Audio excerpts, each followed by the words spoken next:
Tarde de homenaxes en Pasarón.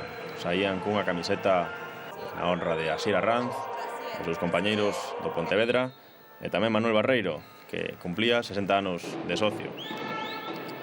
Saía moi activo Pontevedra e tamén moi enchufado Gerardo Carrera. Vexan como marcha 3, entra na área e despois dunha carambola o balón chega á cabeza de Igor.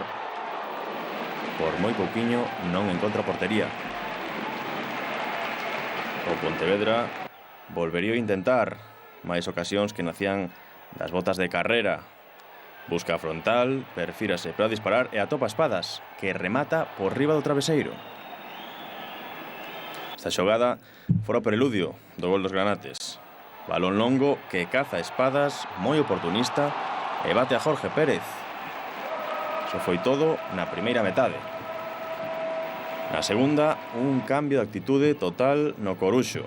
Algo lle estivo que dicir Josiño Abalde aos seus no descanso. Colleron a berza a Pontevedra e igualaron o encontro. Foi Alberto García que meteu a punta da bota e enviou o esférico ao fondo das mallas granates. Cun toma e daca na segunda metade no que ninguén definía, chegou un saque de córner botado por Rubén Reyes, que cabecea con autoridade Dani Pendín. O gol da victoria do Pontevedra, que rendía contas con Pasarón, coa afección da Beira do Lérez. Al público yo siempre lo que hago es agradecerle cómo ha estado con el equipo. Ya digo, el público ha estado con nosotros todo el partido. Al final ha mostrado su malestar y es normal. Por nuestra parte, decirle que vamos a pelear a muerte por intentar revertir la situación en la que estamos ahora. Vamos a intentar que el equipo vaya para adelante y que se parezca más a lo que ha hecho la primera parte que a lo que ha sido la segunda.